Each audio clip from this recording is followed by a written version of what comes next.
இப்போ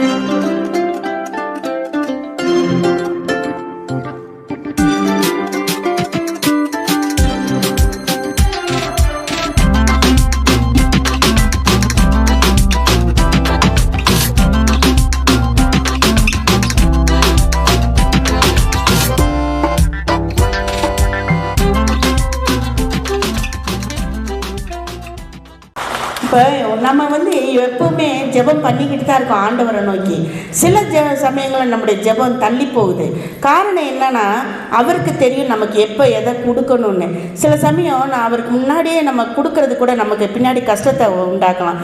நம்ம ஜெபிக்கும் போது நம்ம கேட்குறது சில சமயம் நமக்கு தேவையானதாக இருக்கும், சில சமயம் நமக்கு தேவையில்லாத ஒன்றா கூட இருக்கும். நாம் ஒரு பிடிவாதமாக ஒன்றை பிடிச்சி கேட்டுட்டு ஜெபிச்சுக்கிட்டு இருப்போம். ஆனால் பின்னாடி போய் பார்க்கக்கூடிய வல்லமை ஆண்டவருக்கு உண்டு. நம்மக்கிட்ட ஒன்று கிடச்சிருச்சுன்னா அதுக்கப்புறம் ஒருவேளை அதனால் நம்ம பின்னாடி கஷ்டப்படுவோம்னா சாமி அதை சில சமயம் நம்மளை விட்டு ஒதுக்கி வைக்கக்கூடிய வல்லமை உண்டு.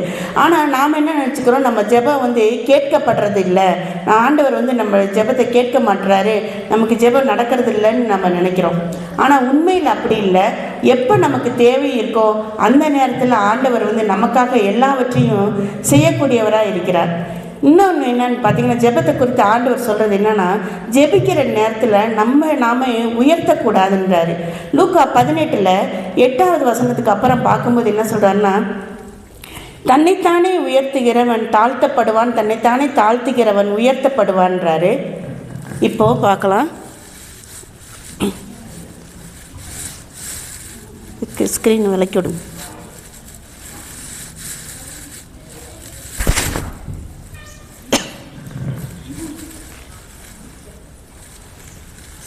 இரண்டு பேர்கள் தேவாலயத்துக்கு வராங்க.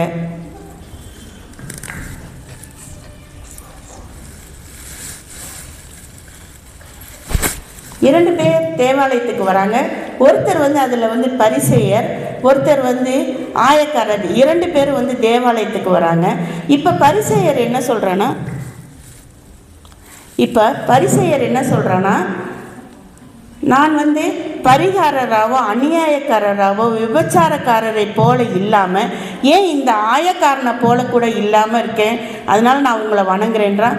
அது மட்டுமல்ல, நான் ஒரு நாளைக்கு 2 வேளை உபவாசம் இருக்கிறேன், ஒரு வாரத்துக்கு 2 முறை உபவாசம் இருக்கிறேன், நான் சம்பாதிக்கிறதுலாம் தசம பாகம் கொடுக்குறேன், ஆலயத்துக்குன்னு கொடுக்குறேன், அதனால நான் உங்களை ஜெபிக்கிறேன்னு சொல்கிறான். ஆனால் இங்கே ஆயக்காரன் என்ன சொல்கிறான்னு பார்த்தீங்கன்னா, அவனால் கண்களை தேவனுக்கு நேராக ஏறெடுத்து பார்க்கக்கூட துணியாமல் அவன் கீழே பார்த்துக்கிட்டே என்ன செய்கிறான், தன்னுடைய மார்பிழலை அடிச்சுக்கிட்டேவும், ஆண்டவரே நான் பாவியாக இருக்கிறேனேன்னு சொல்லி அடிச்சுக்கிட்டேவும் ஆண்டவரை நோக்கி வணங்குறான்.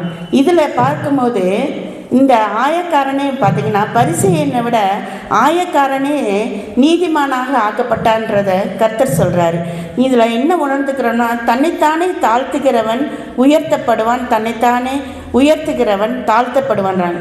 நம்ம ஆண்டவருக்கு முன்னாடி ஜெபத்தில் போய் நிற்கும்போது நாம் நம்ம ஆண்டவருக்கு முன்னாடி தாழ்த்தணும். ஆண்டவருக்கு முன்னாடி மட்டுமல்ல, சபையில் எங்கேனாலும் சரி நம்ம தாழ்த்தி நம்ம நடந்துக்கணுன்றதை குறித்து தான் ஆண்டவர் இங்கே சொல்கிறத பார்க்குறோம்.